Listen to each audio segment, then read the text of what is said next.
gracias, muchas gracias. Hola, ¿cómo están? Buenas noches, bienvenidos al programa. Yo soy Jaime Bailey y el lunes 8 de abril estamos saliendo en vivo y en directo, son las 9:00 de la noche aquí en Mega. En un momento voy a conversar con un querido amigo venezolano, un brillante analista político y al mismo tiempo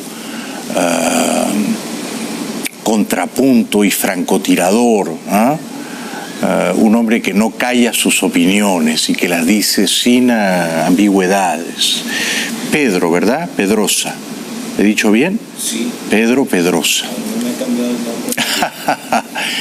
Que ha venido muy bien acompañado y que resiste heroicamente viviendo todavía allá en Venezuela, aunque se pregunta lo que cualquier persona en su sano juicio habría de preguntarse: ¿debo quedarme en mi país de origen o debo marchar? Creo que mañana va a venir también otro venezolano al que yo quiero muchísimo, mi amigo Alfredo Ortega. O sea que estamos de plácemes esta semana. Antes de repasar juntos la actualidad, el programa de hoy va dedicado a 2 o 3 personas. A Alison Willman, que me trajo el viernes unos donuts increíbles. ¡Qué donuts tan ricos! Gracias, Alison. Su tienda se llama Donut Worry Eat Happy. A María Cecilia Carrión, a Paola Andrés Rojas, que está de cumpleaños, happy birthday. Rafael Avilés, Washington Ruiz, Elizabeth Acosta y Rafael Coquis, que está aquí. Rafael, gracias. Bueno, Bolsonaro, el presidente de derecha de Brasil, el ex capitán del ejército, que no es un hombre muy cultivado intelectualmente, es bastante rudimentario en cuestiones políticas y agita toda clase de prejuicios intolerantes para halagar a su base fanática. Bolsonaro, que llegó al poder montado en una ola gigantesca de popularidad, ha comprendido bien pronto, antes de cumplir 100 días en el poder, que las lealtades y los afectos de la gente tienen corta vida. La luna de miel es brevísima, efímera, se termina bien pronto y entonces está ahora reemplazando ministros y cayendo en picada en las encuestas. Desde el regreso de la democracia a Brasil en 1985, el presidente que más popularidad perdió en sus primeros 3 meses es, según las encuestas, Jair Bolsonaro. Tras presentarse en campaña como un héroe anticorrupción que recuperaría la alicaída economía brasileña y lucharía con mano dura contra la inseguridad, Bolsonaro fue desinflándose poco a poco. Primero, la revelación de que el Partido Social Liberal que lo llevó al poder recurrió a candidatas fantasma para recibir fondos electorales. Luego, las sospechas de irregularidades financieras de su hijo, el senador Flavio Bolsonaro, fueron determinantes para el desgaste de su traje de héroe. Bolsonaro había prometido privatizaciones y recortes presupuestarios para sanear las cuentas públicas. Las primeras licitaciones fueron exitosas, pero muchos dudan de que el proyecto de reforma de las jubilaciones llegue a aprobarse. La política es un pantano, la política es una ciénaga. Uno llega al poder y la gente que votó por ti cree que le vas a cambiar la vida, que se la vas a mejorar de una manera sustancial.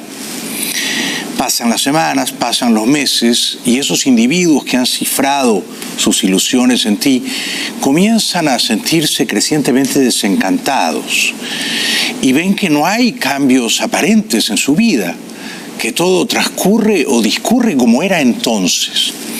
Y esa misma gente que te apoyó no va a vacilar en convertirse en tu enemiga, en pasar a ser tu oposición más furibunda. Muchos de quienes votaron por ti te van a insultar y van a querer que tu mandato se recorte y van a exigir que vayas preso. Esta es la suerte contrariada de casi todos los políticos en todas partes. Son muy contados los políticos que logran transitar la travesía árida del desierto que es el ejercicio del poder y salir gratificados por el afecto del pueblo. 4, 5, 6 años después, son muy poquitos. Casi todos se van repudiados, vituperados, insultados. El propio pueblo que votó por ti linchándote moralmente y exigiendo que vayas a un calabozo. Es la naturaleza humana y si uno no lo advierte se va a llevar grandes sinsabores a la política. El presidente Trump dice, no hay sitio ya en Estados Unidos para un refugiado o asilado más. Y lo dice de esa manera tan enfática, tan desprovista de sutilezas como habla el presidente. Él no habla como un político, no habla desde luego como un intelectual, habla como un empresario. Y dice, la casa está llena, no hay sitio para nadie más. It's a colossal surge, and it's overwhelming our immigration system, and we can't let that happen. So, as I say, and this is our new statement, the system is full, can't take you anymore. Whether it's asylum, whether it's anything you want, it's illegal immigration, can't take you anymore. We can't take you. Our country is full, our area is full, the sector is full. Can't take you anymore. I'm sorry. Can't happen. So turn around. That's the way it is. Me hace muchísima gracia cómo habla el presidente porque habla como un sheriff, como un alguacil, ¿no? Dense la vuelta y márchense. No hay sitio para nadie más. ¿Eso es verdad? Yo creo que no. Yo creo que no es verdad. Siempre caben unos más. Imagínense que Colombia le dijera eso mismo a Venezuela. La casa está llena, porque hay 1.300.000 venezolanos censados, ¿no? No entra nadie más, uno diría, caramba, es un poquito mezquino, ¿no? O es un poquito xenofóbico, o exento de toda compasión con esos refugiados a los que hay que abrazar, aunque provoquen algunos trastornos, ¿no? Y exija unos servicios sociales para los cuales el Estado no se da abasto, pero que Estados Unidos diga la casa está llena es un error, porque los países más poderosos del mundo son al mismo tiempo, y esto lo han demostrado sobradamente las mentes más brillantes, las sociedades más abiertas al libre flujo de mercancías y de personas, de servicios y de ideas. Las sociedades abiertas, y Estados Unidos lo ha sido siempre históricamente, y por eso es el faro del mundo, no temen absorber la inmigración legal y también indocumentada. Toda ella entreverada enriquece a una sociedad, pero Trump no lo advierte así, y yo creo que es un error serio de cálculo. Entre tanto, en Cuba, y ya nos lo había dicho la otra noche nuestro querido amigo Antonio Rodiles, empieza a percibirse de un modo nítido una crisis que no se vivía desde el 94. ¿Por qué? Porque no está llegando ya, o llega a cuentagotas, el petróleo venezolano regalado. De modo que los cubanos se encuentran con una realidad áspera, y es que Cuba empieza a venezualizarse. Cuba ha sido afectada por la crisis de su aliado Venezuela. Las sanciones estadounidenses contra Caracas afectan el comercio con la isla. Por otro lado, Argelia, otro de sus proveedores, también atraviesa un periodo de inestabilidad. Uno de los amortiguadores para Cuba ha sido el aumento del turismo, el número de proyectos con inversión extranjera y negocios privados. Pero Washington, que mantiene un embargo sobre la isla desde 1962, amenaza con demandar a compañías que se beneficien de los activos nacionalizados después de la revolución. La otra noche Rodiles nos contó aquí que la dictadura cubana estimula que los muchachos de la isla se vayan primero a Nicaragua, que les permite entrar y pasar libremente, y luego caminando al norte con la intención de entrar de cualquier manera a las bravas a Estados Unidos. Varias de las caravanas centroamericanas han sido pues atizadas, espoleadas por La Habana y por Caracas. Managua cumple un papel marginal de comparsa. ¿Qué gana Cuba haciendo esto? Bueno, son menos bocas que alimentar, son opositores potenciales que uno expulsa al exilio y de ese modo neutraliza, y al mismo tiempo le creas un problema de relaciones públicas al gobierno de Trump. Miles de personas llegando a la frontera sur y siendo tratadas con aspereza. Porque continúan llegando los balseros cubanos, no ya a las costas de Estados Unidos, sino a las de México. Sospecho yo que esos balseros cuentan con cierta protección oficial en La Habana. Les permiten salir y llegar a México como a Nicaragua o a Guatemala con el fin último de arribar a Estados Unidos. Los migrantes siguen llegando a México, camino a Estados Unidos. Este grupo está compuesto por cubanos provenientes de Guatemala, tras un largo periplo desde la isla comunista. He tenido que coger avión, he tenido que coger carretera, guagua, de todo un poco. Como otros miles de migrantes que han llegado a México en los últimos meses, quieren cruzarlo e ingresar a Estados Unidos en busca de una vida mejor. ¿Y cómo podríamos oponernos a ellos? Yo en sus zapatos haría exactamente lo mismo. Donde no hay libertad, donde la gente no puede votar para elegir a un gobierno periódicamente, la gente vota con los pies. Y se va. ¿A dónde se va la gente? A sociedades menos miserables, menos atrasadas, donde pueda prosperar, donde pueda sentirse libre. Ese espíritu anida en la condición humana. Y la historia de la humanidad es la historia de las migraciones, de sociedades fracasadas a sociedades de éxito. Nadie camina a Venezuela.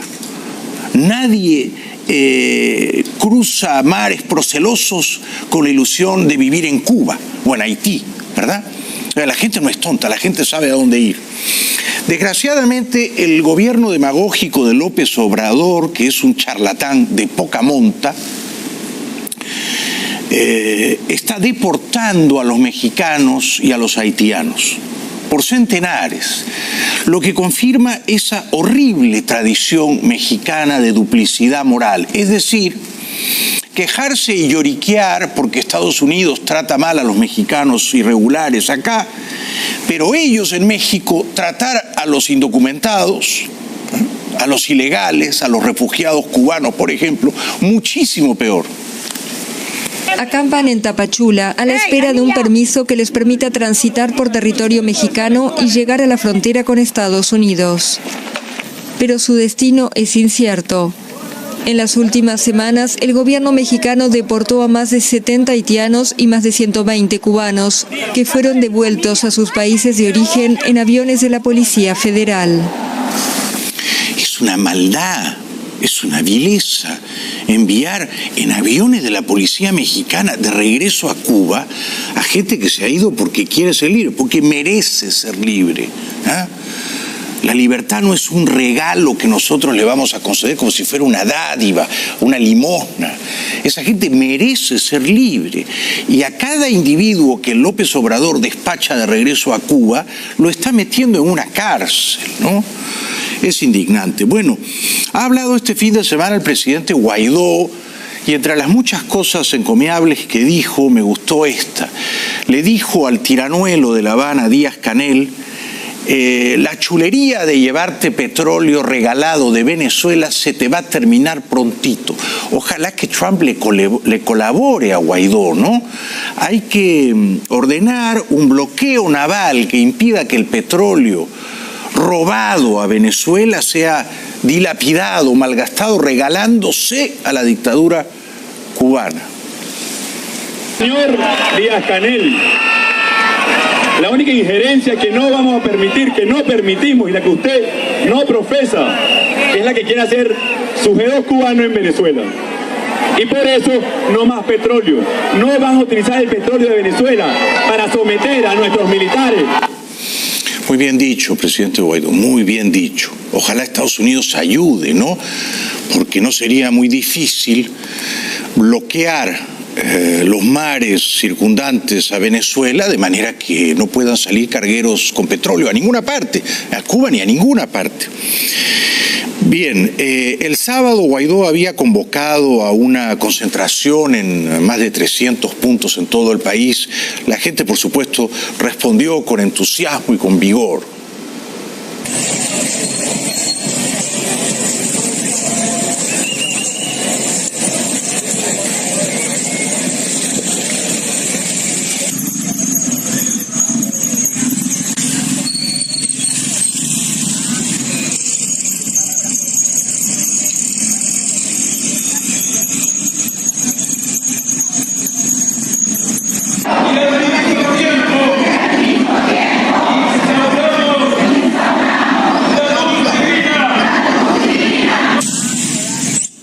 Yo creo que Guaidó es un campeón, no voy a deslizar la más pálida crítica a él.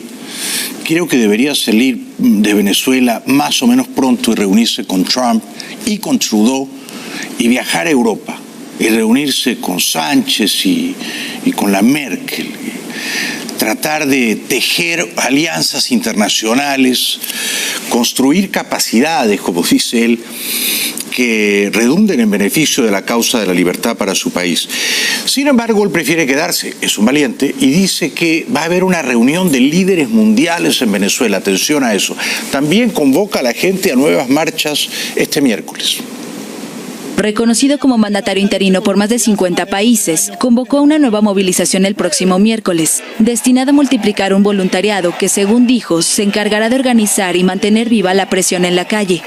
También invitó el lunes a los empleados públicos al legislativo para que rompan con Maduro y anunció un encuentro en Venezuela con líderes mundiales para abordar la crisis del país, la peor de su historia moderna, reflejada en escasez de bienes básicos e hiperinflación proyectada por el Fondo Monetario Internacional en 10 millones % para 2019.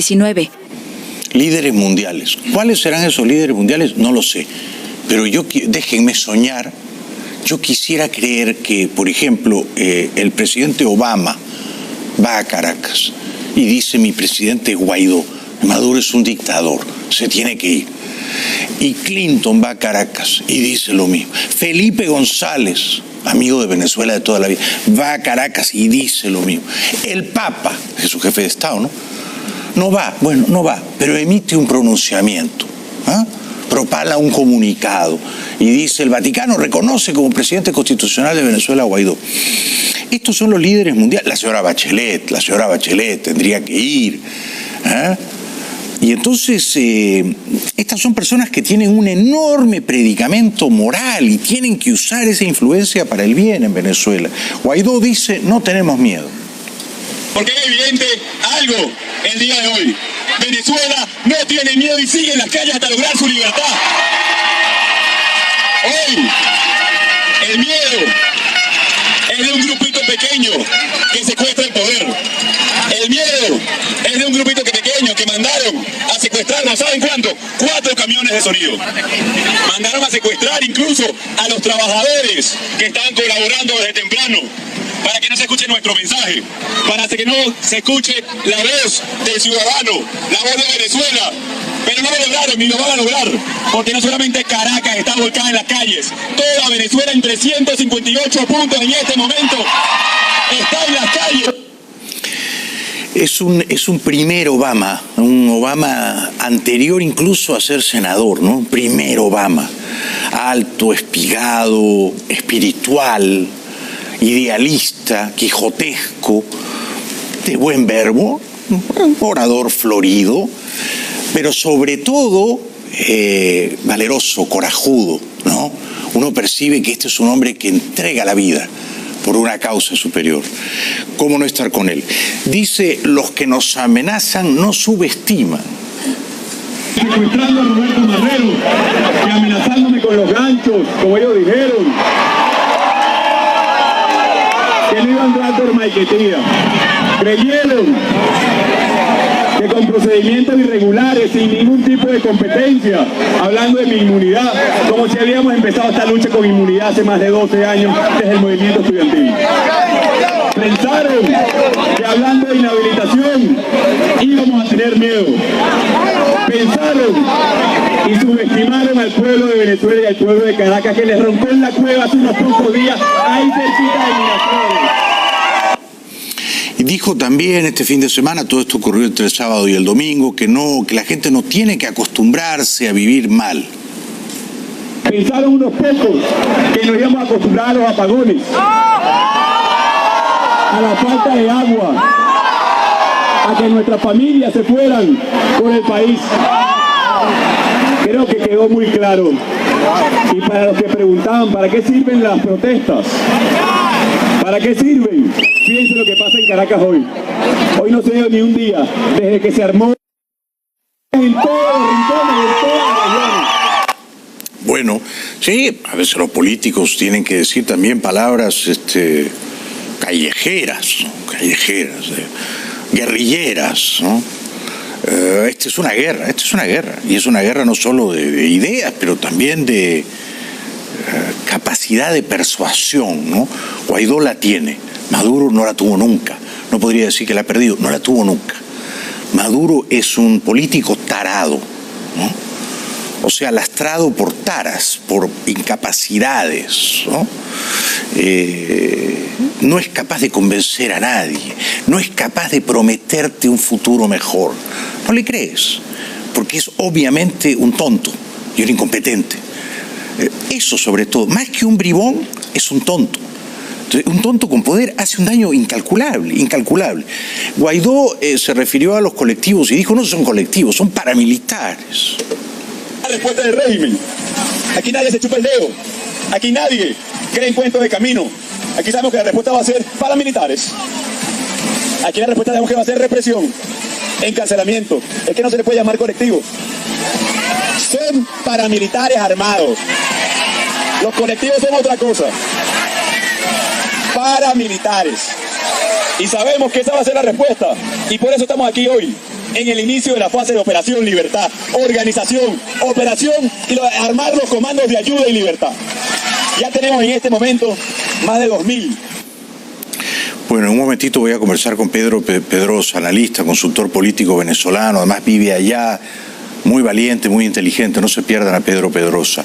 Bienvenido esta noche desde Caracas, donde vive y resiste heroicamente mi querido amigo, el analista y consultor político Pedro Pedrosa, que también es un oficial retirado de la Armada y un autor del libro Así se exportó la revolución. Un aplauso para Pedro Pedrosa, por favor. Gracias, Jaime. Gracias. Bienvenido. Gracias. ¿Cómo has estado últimamente? No te veía hacía ya un tiempo largo. ¿Qué has estado haciendo en Caracas, Pedro? Bueno, pues yo continúo viviendo allá. Trabajo básicamente en Colombia. Después de haber estado en febrero del año pasado en México y advertirles que lo que les podía venir, pues entonces en aquella oportunidad no me hicieron mucho caso. De hecho, manejé únicamente una campaña y la perdimos. No tengo... ¿Cuál fue? Veracruz, la gobernación de Veracruz. ¿Y en Colombia trabajas con políticos, sí, con candidatos? De derecha. Yo me mire que yo soy... No, si es de izquierda no le voy a trabajar. De derecha. Y estamos empezando a hacer algunas cosas en España. No para ahorita, para las generales, sí, sino para gobernación, para lo que son las autonómicas y las municipales. ¿Y por qué no te has ido a vivir a Colombia, por ejemplo, pudiendo hacerlo porque tienes trabajo ahí? Porque siempre he estado esperando algo parecido a lo que parecía que iba a suceder. Eres un optimista, entonces. Bueno, pero tú sabes que por ahí dicen que un pesimista es un optimista bien informado, ¿no? Yo creo estar bien informado en ocasiones y tengo relación todavía con algunos círculos dentro de los partidos políticos y entonces eso me permite, pero ya por esas mismas relaciones y por cómo se han desarrollado las cosas, ya creo que he abusado de mi fortuna y creo que mi familia merece vivir y no sé cuánto tiempo me lleve, pero eventualmente me iría a Colombia como punto de tránsito. De paso, ya en Colombia estoy teniendo ya algo un poco más concreto porque en octubre son las elecciones de gobernaciones y alcaldías, entonces ya hemos hablado con varios candidatos y ahí va a haber trabajito. Y si has estado viviendo en Caracas estos últimos años y sobre todo estos últimos meses, porque todo cambió desde enero, ¿verdad? ¿Tu percepción es que Maduro está en una situación precaria, vulnerable, respecto de noviembre o diciembre del año pasado? O sea, ¿el viento le está soplando en contra desde enero? Sí, pero eso no es suficiente. Hay un libro, no recuerdo ahorita el autor, que se llama Fragilidad, y que habla precisamente de estos tipos de sistemas, ¿no? Y de regímenes.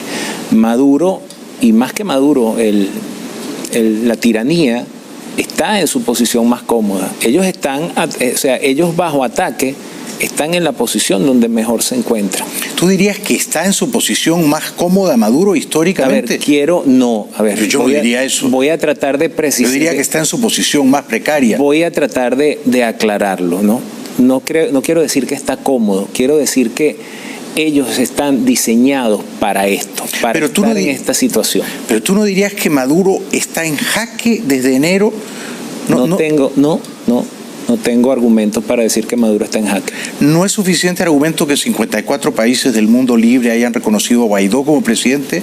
¿Ese no es un jaque? Pregúntale a Cuba cuántos años lleva siendo excluido de la OEA y de todos los foros de integración y teniendo relaciones con 2 o 3 países nada más, y ahí está. O sea, ¿No es suficiente que Estados Unidos haya decretado un embargo petrolero de facto contra Venezuela, lo que va a privar a Venezuela de los cuantiosos recursos, dólares frescos que venían de Estados Unidos? Pero ese embargo se va a terminar viendo dentro de unos meses. Acuérdate que todo lo que son compras de petróleo y todo eso tiene un lapso de unos meses previos donde es pagado y luego es que... O sea, ese colapso todavía no está. No es inminente. No es inminente. O sea que, y me sorprende tu postura o tu opinión, ¿tú no crees que desde enero para acá, que viene siendo ya 3 meses, desde que Guaidó se juramentó y el mundo se entusiasmó con él, ¿tú no crees que Maduro está en una crisis terminal?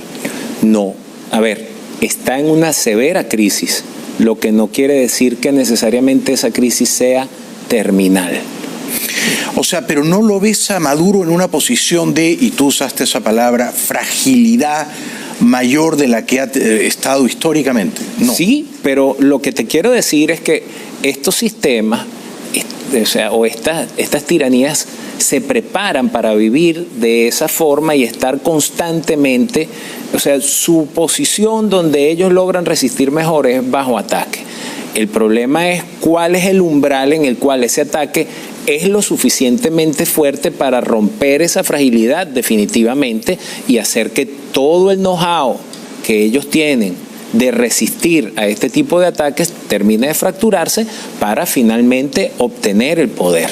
¿Y tú crees que Guaidó posee esa capacidad, esa fortaleza para, digamos, arengando a los millones de venezolanos que lo respaldan, sacarlos a las calles y comandar una fuerza moral que derribe a la dictadura? Quiero decir, ¿Guaidó solo, con el apoyo del pueblo, puede hacerlo? Sin duda, y de hecho ya ha podido hacerlo. Guaidó en la primera semana después de que se juramentó tenía el poder de decirle a la gente: clávense de cabeza en el piso y Maduro va a caer, y hubieses visto a ancianos de 90 años pegando el cogote contra la cabeza solo porque Guaidó se los decía. Pero esa fortaleza la va a ir perdiendo, así como tú acabas de describir la efímera luna de miel de Jair Bolsonaro. Todo eso ocurre en la misma manera. O sea, ¿tú crees que Guaidó se ha desgastado? No, primero, yo lo vivo y lo percibo. Segundo, las encuestas lo dicen. Y no las encuestas del señor Luis Vicente León, no, las encuestas que no se publican y que quedan dentro de los círculos de análisis. Dicen: oye, mira, ha bajado. ¿Y tú crees que él ha cometido algún error serio, capital, desde enero para acá? Mira, el poder se persigue y se toma. Si no, es una quimera y vas a estar corriendo detrás de ella todo el tiempo. Guaidó no está bien rodeado, no ha sabido juntarse y sobre todo no ha utilizado las alianzas de esos 54 países que tú señalas. ¿Cuál dirías que es el error más importante que él ha cometido?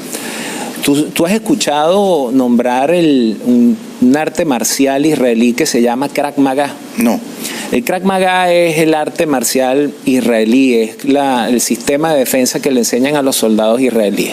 Consiste en una liberación súbita y total de violencia en un momento que le permite al combatiente neutralizar a su oponente. Pero eso en términos de política venezolana. Eso en términos de política es que Guaidó ha debido actuar con el impulso inicial el impulso inicial de Guaidó fue cuando él dijo juramos todo.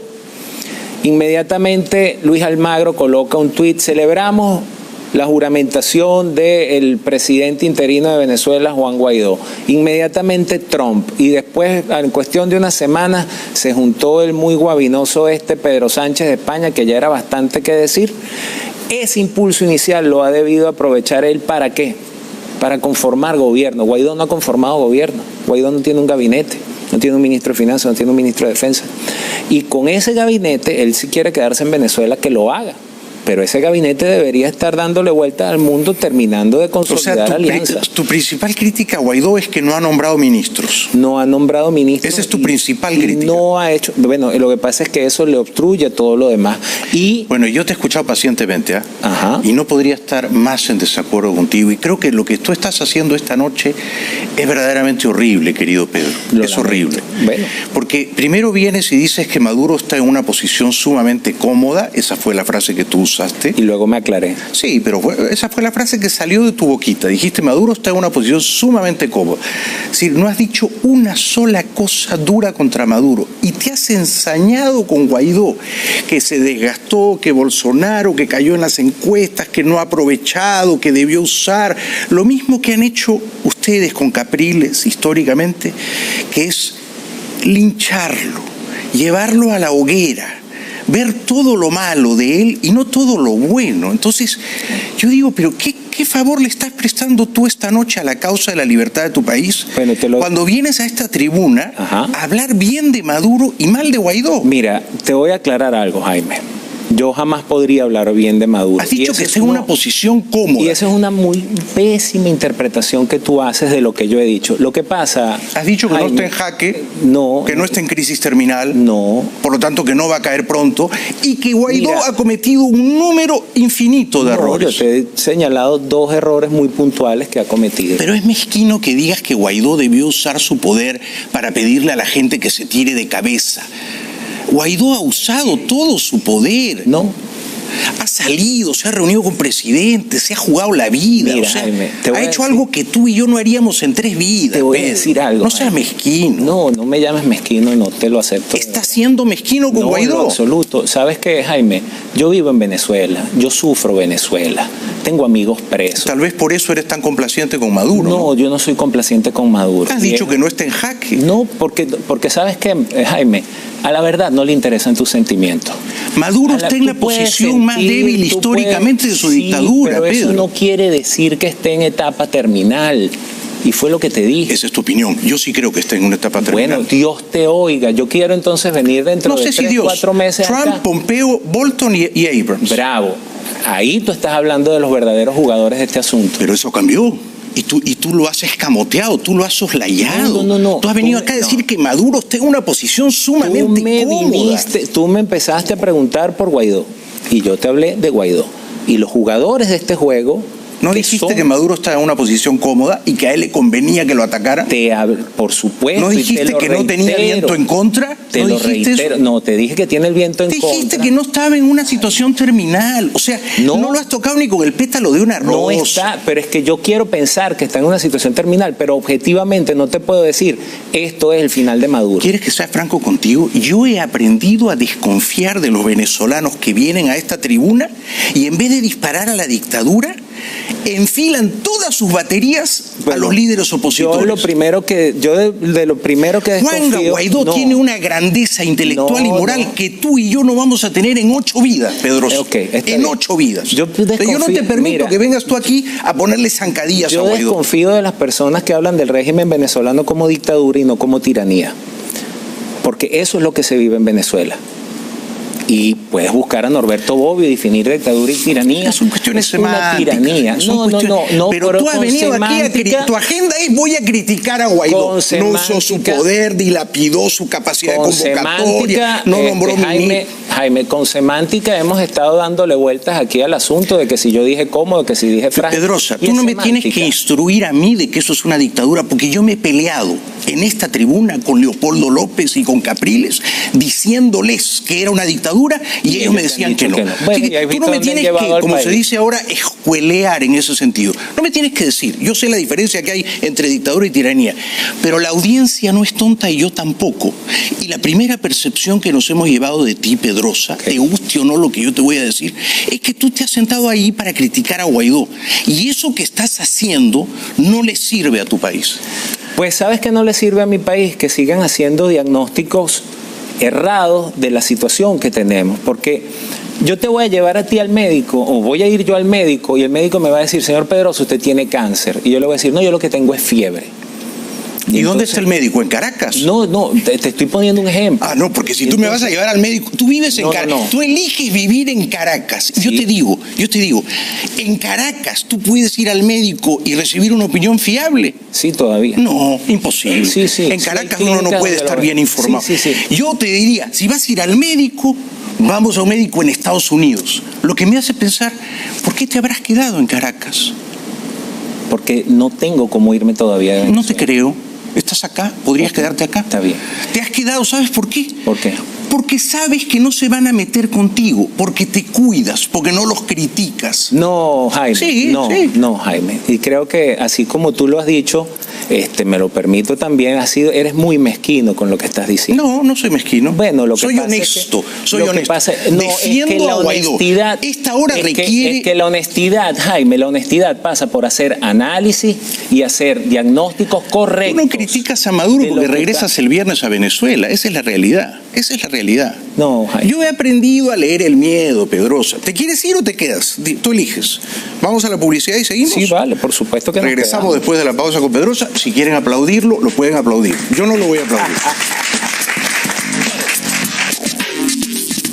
Generosos. Y segundo, porque aquí las opiniones se expresan, se vierten con absoluta libertad. El invitado, mi interlocutor, postula sus opiniones y yo trato de no recortarlas, ¿no? De manera que ustedes puedan percibir bien qué es lo que el invitado quiere decir. Eso desde luego no me obliga a mí a estar siempre de acuerdo con el invitado, eso sería un aburrimiento. Viva la discrepancia, viva la diferencia. Si yo suscribo la opinión, lo digo, y si disiento de ella, no me callo, y lo digo. Que es un poco lo que nos ha ocurrido a Pedro Pedrosa, mi querido amigo venezolano, y a mí esta noche, porque en el primer segmento, y ahora seguimos, qué bueno que te hayas quedado, Pedro dijo que consideraba que Guaidó había cometido un montón de errores, básicamente que no había sabido usar su inicial popularidad o capacidad de convocatoria y que eso había empezado a erosionarse, a socavarse. Y en general me quedó a mí esa impresión, tú no parecías muy optimista de que el cambio, la salida, la conquista o la reconquista de las libertades era inminente. Entonces, yo te pregunto con todo respeto, sin ganas de pelear, ¿no? Ajá. ¿Tú crees que Maduro está a punto de caer o no? No estoy seguro. Mira, yo desearía profundamente que Maduro cayera mañana. Oye bien, y no que es que renuncie, que se vaya, no, que caiga, que sea derrocado. ¿Por qué crees que no ha caído? No ha caído porque Maduro ha sabido utilizar las alianzas que tiene y las ha puesto sobre el tablero. ¿Por qué ningún militar ha dado el golpe institucional? Porque las Fuerzas Armadas fueron la primera institución destruida por el régimen, por la tiranía chavista, fueron las Fuerzas Armadas. De paso, por instrucciones de Cuba, que odiaban a las fuerzas y odian a las Fuerzas Armadas venezolanas porque fueron las primeras que les patearon el trasero y los sacaron de Sudamérica en la década de los 60. Cuando Guaidó les habló a los militares de tu país y les dijo, yo les doy una amnistía si ustedes sacan a Maduro, pues eso ¿se equivocó? No, porque eso cayó mal. Mira, yo escribí un tuit un hilo de tweets hace un par de semanas donde yo decía, ¿por qué no hemos avanzado? 1, el entorno de Guaidó es tan corrupto como el chavismo. 2, Guaidó no está haciendo uso de sus alianzas internacionales. 3, voy con lo de las Fuerzas Armadas. pareciese que Guaidó está tratando de entablar relaciones con este alto mando. Y con este alto mando no puede buscar nada. ¿Tú crees que fue un error ofrecerles la amnistía? Porque de paso muchos militares dicen, o sea, yo me he mantenido institucional, yo me he mantenido sin meter las manos en el negocio y ahora le van a dar amnistía a estos y me van a meter a mí en el mismo saco que ellos. Y los que agarraron y se fueron para Colombia, pues están en Colombia e incluso Almagro pidió en estos días que se ocuparan que los de atendieran, ellos. claro. Bueno, yo he escuchado esa crítica, efectivamente, que quizá fue un error confiar tanto en el honor de los militares venezolanos. Fue un error en el cual involucraron a los aliados. Fue un error, o sea, en Venezuela hay una frase que cuando uno la escucha se asusta, eso está listo. Entonces es muy probable que para cuando se hizo esa fiesta de graduación, antes de graduarse, que fue el concierto ese en Cúcuta, le hubiesen dicho a los aliados, eso está listo. Mira el tema de los militares, eso está listo. No estaba listo. ¿Y por qué crees que fracasó la ayuda humanitaria, la entrada? ¿Qué horror se cometió ahí? Mira, había en el régimen, en la tiranía, había la intención de dejar entrar eso. Había un ala del régimen que decía, bueno, deja entrar eso, total, eso es una ayuda para unas 300.000 personas y eso se va a diluir como agua entre los dedos. ¿Quién en el régimen decía eso? Era el ala de Jorge Rodríguez, Maduro, es lo que llaman el ala civil, por generalizar. ¿Ya? 2 días antes del evento agarró 2 diablos del señor Cabello y el señor Bernal y se fueron para la frontera, movilizaron todo lo que habían movilizado. De hecho, ellos son los que mueven unos guardias nacionales de este puente para otro puente, pues se había hablado con unos guardias nacionales en el puente Santander. O sea, que fue Cabello el que dio la orden de que no entrara. Y entonces es cuando se llevan los presos, es cuando hacen todo lo detestable que hicieron. Yo quiero que quede bien claro, Jaime, porque yo hago este papel de estar constantemente diciendo esto está mal, esto está mal, esto está mal, porque sencillamente Venezuela no está para tomar cálculos políticos así de que, bueno, es que no puede llegar él porque entonces no voy a llegar yo. Pero es tu que opinión. Es una de las cosas. Es tu opinión, tú tienes derecho a dar opiniones antipáticas o impopulares. Bueno, y he asumido el rol de tener que dar. Me parece bien. Yo discrepo, por ejemplo, cuando tú dices que el entorno de Guaidó, lo acabas de decir. Sí. Yo no vivo en el mundo del Twitter, no lo había leído, pero te acabo de escuchar. Búscalo. El entorno de Guaidó es igual de corrupto que el chavismo. Sí, cómo no. ¿Cómo puedes decir una barbaridad así, mira, Pedro? ¿Qué evidencias tienes tú? Mira, yo te lo dije en el último programa que estuve acá, te lo voy a decir de esta manera. El problema de Venezuela es que Venezuela, para la clase política, no es un país, es un negocio. ¿Pero tú incluyes a Guaidó en eso? No, yo te estoy diciendo el entorno de Guaidó. ¿Pero quiénes son el entorno? A ver, dime 2 o 3 nombres. Pues, bueno, ¿no? te voy a decir los líderes de los partidos políticos, Enrique Capriles, que la vez pasada tú me preguntaste que si tenía un sueldo. No tenía un sueldo, es que Marcelo Odebrecht dijo que le dio $15 millones estando en un juicio. Es el señor Manuel Rosales, es el señor Henry Ramos, que se beneficia de Derwick Associates, son los bolichicos. Es un entramado de negocios que ha financiado en los últimos años al gobierno y a la oposición. Si Guaidó, que tiene el poder, te repito, Guaidó tiene el poder de decirle al país hagan tal cosa y el país lo va a hacer con los ojos cerrados. Pero mira, te está siendo injusto. Primero, Ramos, Alupi, Capriles y Rosales no son el entorno de Guaidó. Guaidó proviene de Voluntad Popular. Sí. Tú sabes bien, su entorno sería Leopoldo López. Yo soy fundador de Voluntad Popular y me fui cuando ese partido decidió inscribirse en la Internacional Socialista. Pero yo fundé ese partido. Pero no es justo que tú digas que ese es el entorno de Guaidó. Pues es el entorno. No, pues, no lo sí, es. Es la gente que controla la oposición en Venezuela. Pero Guaidó no. Leopoldo forma parte de eso. O sea, ellos llegan a acuerdos. Mira, hay un documento redactado por la Asamblea Nacional que se llama el Estatuto de la Transición. Ese Estatuto de la Transición es la principal camisa de fuerza que carga Guaidó encima ahorita. Es una especie de mecanismo de que le dice, usted puede, primero, usted es el presidente, pero con la aprobación de la Asamblea Nacional. Usted puede nombrar comisiones ad hoc para recuperar los activos en el exterior para esto, pero no puede nombrar gabinete, no puede hacer esto, no puede hacer aquello. ¿Por qué, Jaime? Porque los partidos ahí se garantizaron, mira, vamos a redactar esto así para que nadie tome ventaja ningún partido tome ventaja del otro a la hora de repartirse una torta que todavía no han metido al horno. Sigues haciendo lo que hiciste en el primer segmento. O sea, en el primer segmento criticaste a Guaidó, ahora dices que Capriles es un ladrón, que Ramos Salub es un ladrón, Jaime, que Rosales es un ladrón. Yo no espero nada del régimen. El régimen es una tiranía abyecta que tiene al país sometido. Yo no espero nada del régimen. Los pones en un plan de igualdad moral y no están en un plan de igualdad moral. Tú no puedes, perdóname, Pedro, tú no puedes comparar a Enrique Capriles con los ladrones del chavismo. No puedes hacer eso. Es una barbaridad. Bueno, tú Jaime, dices, el entorno de Guaidó es tan corrupto como el chavismo. ¿Cómo? Hay dos formas de ejercer la complicidad. Eso no es verdad. Pues la complicidad se ejerce por acción o por omisión. Entonces, si usted sabe y no dice, usted es cómplice. Si usted sabe y participa, usted es cómplice. Entonces, como yo no voy a ser cómplice del establishment, pero ¿por qué tengo que decirlo? Pero ¿por qué vienes a sembrar insidiosamente la idea de que Capriles es un ladrón? No, yo no, lo dijo el señor Marcelo Debrecht. Si Capriles fuera un ladrón, estaría preso. No, Jaime, no. Estos sistemas generan su entorno y deciden quiénes le hacen oposición y quiénes no, y a quién quieren tener y a quién no. Yo no estoy de acuerdo contigo. Sí, es así, Jaime. Capriles no es un represor, no tiene las manos manchadas de sangre, Bravo, no es un narcotraficante, por supuesto. No hay prueba alguna de que haya cometido un delito flagrante como tú lo acusas, y por lo tanto yo no puedo permitir que tú compares a Capriles con los capos del régimen. O sea, Capriles pues, no es Maduro, ni Cabello, ni Jorge Rodríguez, pues, ni Padrino López. Pues te voy a decir algo. No, Jaime, no. Porque tú dices que es el mismo nivel de corrupción, lo has dicho tú. Sí, bueno, no habrán reprimido, no habrán matado, pero han formado parte del sistema que se ha repartido. Y tú has dicho que toda la clase política quiere robar.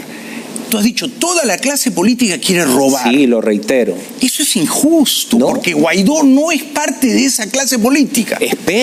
Deseo profundamente, espero que se lo sacuda, que agarre y diga, mire, fuera de aquí. Es cuestión de esperar, es un hecho.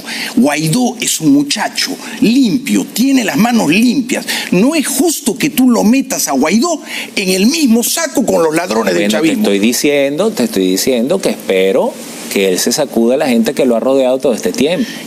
Mira, desde enero acá, una sola vez ha salido, y yo lo critiqué porque me pareció un error, flanqueado de Capriles, Rosales y Ramos Salub. El resto, él juega solo, él se arriesga la vida solo. No, Jaime, no.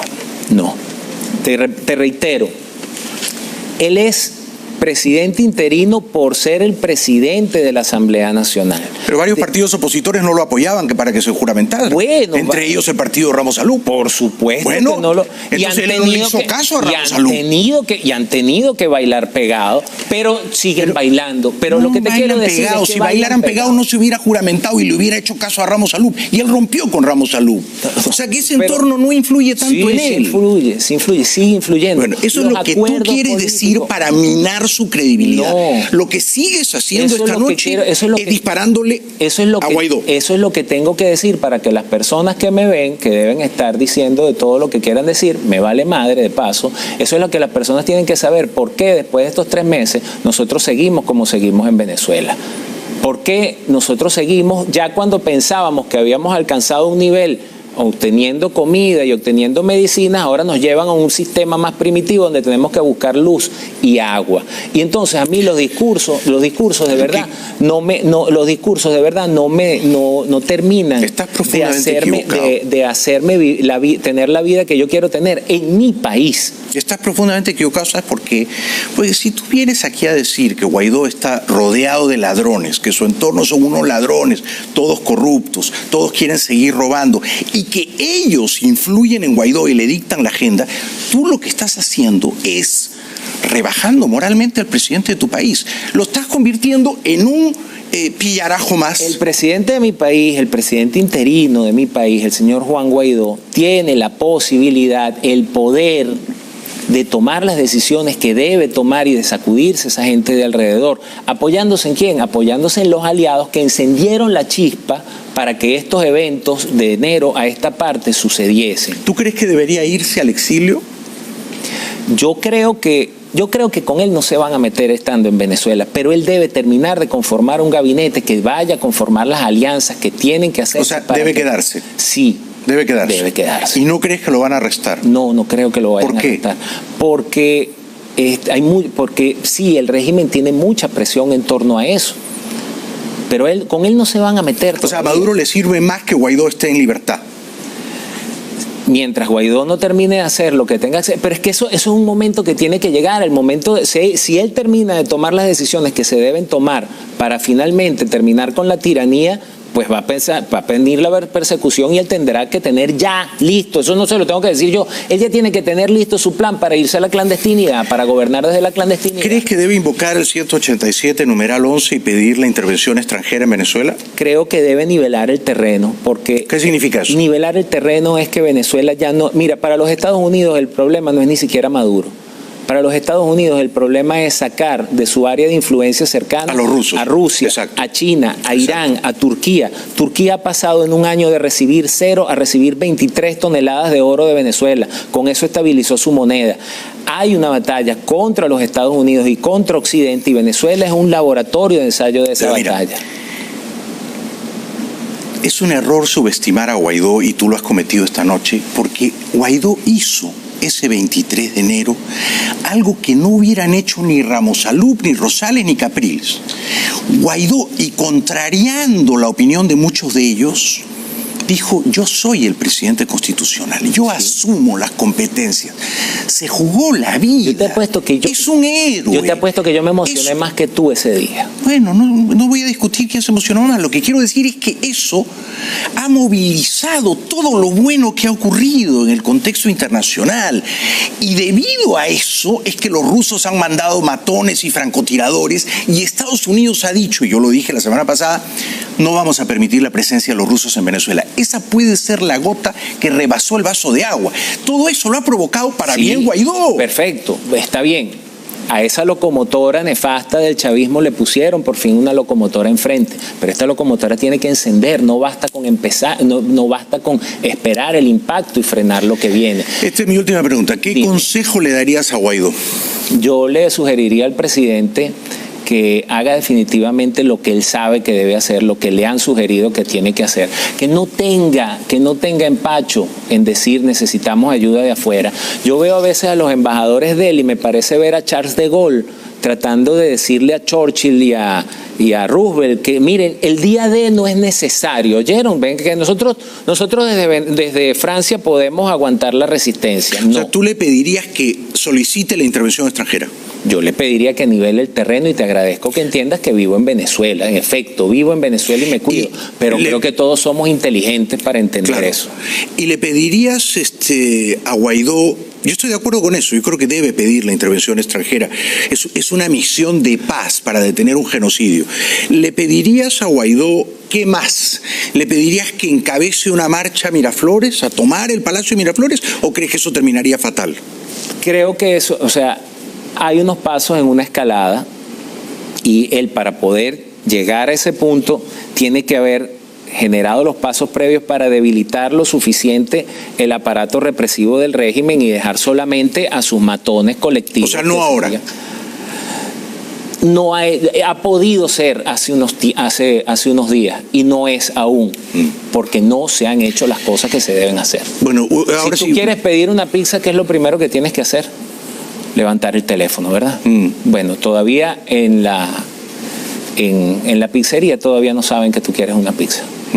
¿Dónde está la pizzería? En Washington. Sí, pues ahí se cortan las pizzas, ¿no? Me he quedado preocupado porque no sé si interpreto bien tus sentimientos, tus opiniones de Guaidó. ¿Qué sientes tú por Guaidó? ¿Tú lo admiras a Guaidó? Siento aprecio, le agradezco el haber tomado el paso de haberse juramentado. Lo respeto y lo considero el presidente interino de la República. Creo que no le pido que resuelva nada en el país. De hecho, de ese mantra de 3 frases que él ha dictado, lo único que le pido es que cumpla con el primero. Sería un montón. Con el cese de la usurpación. ¿Pero tú crees que él pertenece a la clase política?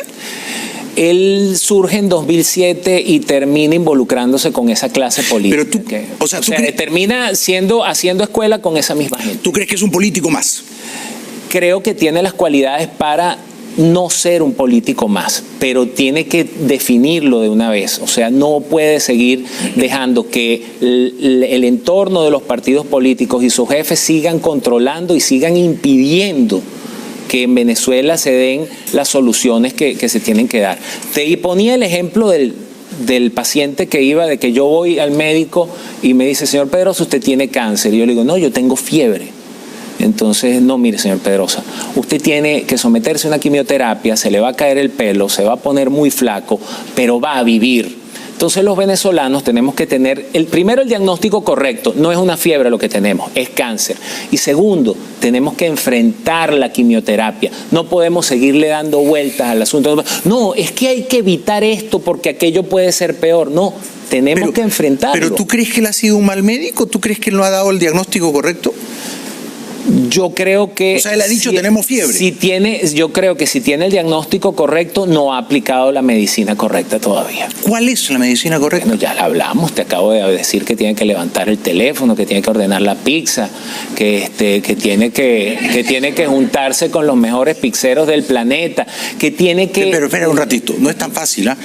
Porque los mejores pizzeros de esa pizzería le están diciendo, no nos llames, no te vamos a llevar la pizza. No es tan fácil. No, bueno, creo que se ha demorado demasiado en pedirlo, pero estoy seguro, porque es de paso interés. Mira, los Estados Unidos de Norteamérica, resolviendo el problema de Venezuela, resuelven otros 3 o 4 problemas regionales que tienen. Sí, hombre, a nosotros no nos tienes que convencer de eso. Pero entonces yo entraría por Cuba. El problema es entonces, mira, yo quiero resolver esto, tú estás en la agenda, pero necesito que sucedan unas cosas allá adentro que las tienes que generar tú para poder terminar de solucionar estos problemas de agenda. Yo de verdad creo que Guaidó ha hecho todo lo que ha podido, todo.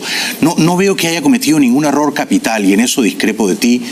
No creo que esté entregado a un entorno corrupto, que ese entorno corrupto tenga una influencia poderosa en él. No creo que pertenezca a una clase política ladrona. Tú recelas de él porque fuiste parte de Voluntad Popular y te apartaste y está bien. Pero yo no desconfío de Guaidó. Ya va, un momento, Jaime, porque yo no dije eso exactamente. Yo dije que yo fundé ese partido y por razones, pero yo le dije en ese momento a Leopoldo López, pero te fuiste.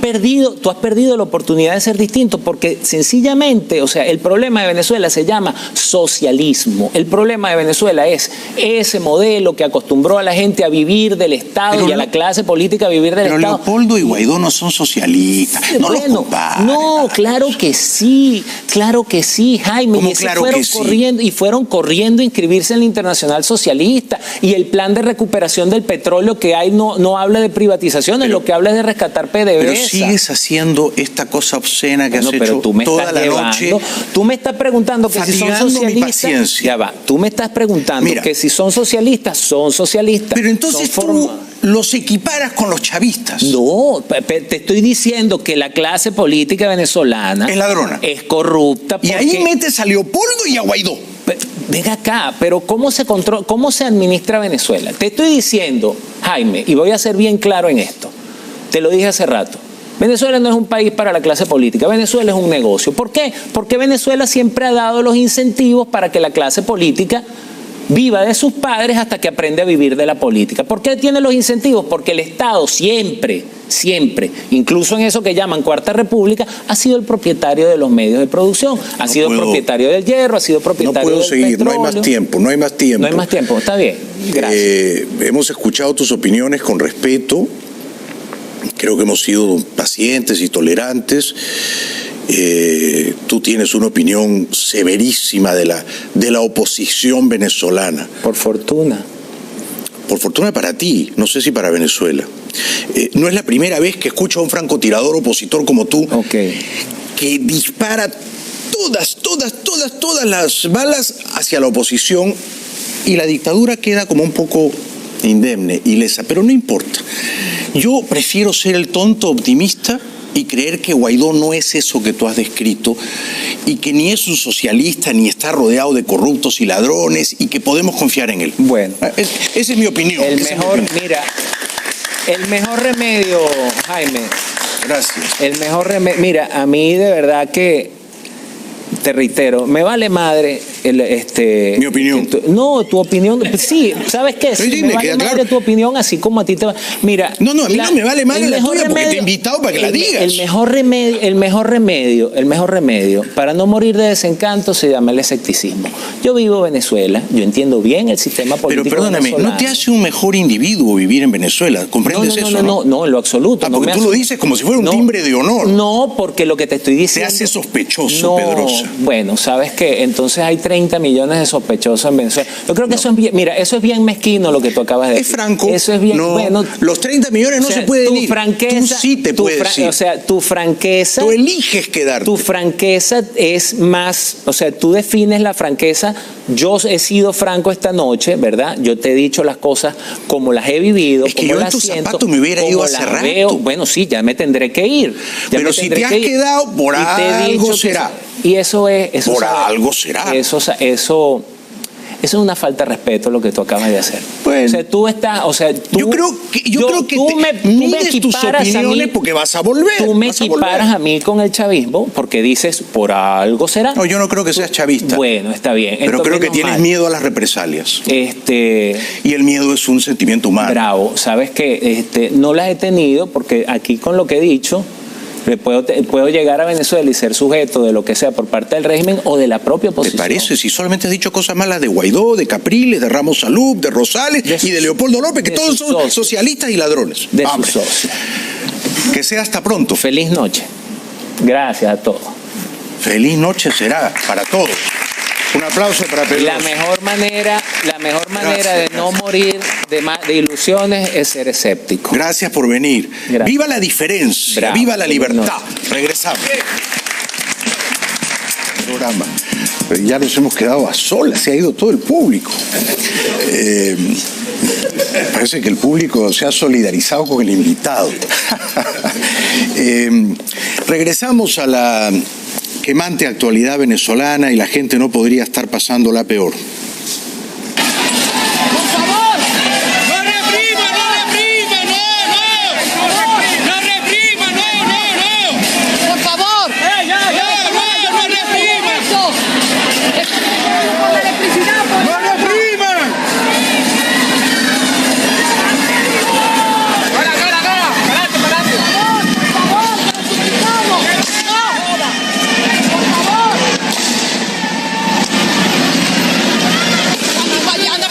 Pero, por supuesto, la represión sigue siendo tan feroz y los sicarios de la dictadura no tienen compasión ni escrúpulos y arrojan gases lacrimógenos a la gente indefensa.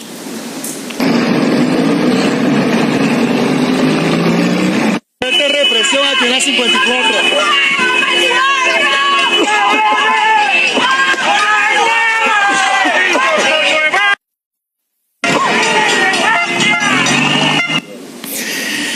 El chavismo se niega a batirse en retirada. Algún día sus principales dirigentes, todos criminales, tendrán que ser juzgados. Entre tanto, resisten convocando a la gente a las calles. Este fin de semana salió mucha gente a defenderlos. Sabe Dios por qué, ¿no? Seguramente porque a cambio de su presencia allí reciben una bolsa de comida o no los echan de sus trabajos como empleados públicos. En fin, las marchas en los países comunistas raramente expresan la voluntad individual y generalmente expresan el miedo, ¿no? Miles de chavistas se concentraron en el centro de Caracas para marchar hacia el Palacio Presidencial de Miraflores y ratificar lo que llamaron el carácter antiimperialista de Venezuela. El gobierno del presidente Nicolás Maduro es cada vez más asediado por las sanciones de Estados Unidos, el principal aliado del líder opositor Juan Guaidó. La marcha chavista es en respuesta a la movilización opositora convocada por Guaidó, que marca el inicio de la llamada Operación Libertad, una estrategia del jefe del Parlamento de mayoría opositora para organizar a sus seguidores en pro de la caída de Maduro, que llamó a su base a marchar en defensa de la soberanía y contra el imperialismo. El dictador Maduro cínicamente pide diálogo, pero la pregunta es, ¿diálogo para qué? ¿Diálogo para qué? Maduro no es un demócrata, no cree en elecciones libres, no cree en una justicia independiente, no cree en libertad de prensa. Entonces, si no cree en nada de eso, ¿para qué vamos a dialogar con él? ¿Lo vamos a convertir en un demócrata? Eso es imposible. Entonces, el diálogo es una manera de dopar, aturdir a la oposición. Y por suerte la oposición no va a caer más en esa trampa. Le hago un llamado a los primeros ministros y presidentes del Caribe de los 14 gobiernos de CARICOM a que retomen la iniciativa de diálogo decidida en Montevideo hace 2 meses. Venezuela pide apoyo y acompañamiento para un gran diálogo de paz, de entendimiento entre venezolanos, entre venezolanas. Y entonces Maduro ruega que Uruguay y México principalmente hagan el papel de alcahuetes del diálogo. Para buscar una vía de diálogo, de negociación, de acuerdo, por el bien de Venezuela, por el bien del futuro. Pongamos sobre la mesa todas las cartas. Cesen los ataques terroristas y las emboscadas.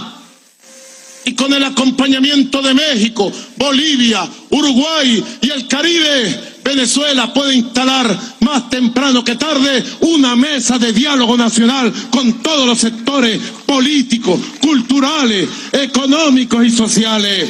Esta es una cháchara insufrible, ¿no? Una cháchara insufrible porque la única mesa de diálogo que yo instalaría con este matón deslenguado es, una vez que sea juzgado y sentenciado, cuando ya esté en un calabozo, pones una mesita ahí y dialogas con él, le preguntas a qué hora quieren que le traigamos la comida, a qué hora quiere que le traigamos los periódicos y cuáles son los días en que usted va a recibir visitas. Esto es todo lo que hay que dialogar con Maduro, pero primero hay que removerlo del poder. Regresamos después de la pausa. Diosdado Cabello salió a decir esto en televisión. Puro por Chávez, puro por Bolívar, puro por los niños, puro por las niñas, puro por las mujeres, puro por los trabajadores, puro por las trabajadoras. Que nada ni nadie impedirá que cumplamos el deber encomendado. En el caso de Diosdado Cabello, yo no creo que él descienda del mono, porque realmente cualquier mono es mucho más inteligente que Cabello, ¿no? Qué juramento tan estúpido y esperpéntico, ¿no? El juramento más tonto que he visto en mi vida. Bueno, el charlatán, el demagogo de López Obrador hace el papel de tonto útil de la dictadura venezolana. Estamos dispuestos a ayudar a que se dé el diálogo. México tiene las puertas abiertas para que se busque una vía pacífica en la solución del conflicto de Venezuela. Solo que se necesita de el acuerdo de las partes. En este caso, tiene que haber también la aceptación de el grupo opositor. Bla, bla, bla. Si López Obrador hubiese ganado la elección presidencial como la ganó limpiamente, pero Peña Nieto le hubiera hecho un fraude descomunal y Peña Nieto hubiera instaurado una dictadura en México, ¿López Obrador tendría esta postura con Peña Nieto? No la tendría, ¿verdad? Y diría, yo no tengo que dialogar nada con el tipo que me ha robado una elección, yo soy el presidente legítimo. Pero él le pide eso a los demócratas venezolanos y es una indecencia, señor López Obrador. Regresamos después de la pausa. Para celebrar el autismo, una show de arte en la Universidad Urbe a las 6:30 de la tarde. Niños autistas que van a tocar el piano y una exposición del artista Matthew's World, Discovering Matthew's World. Gracias, buenas noches, hasta mañana.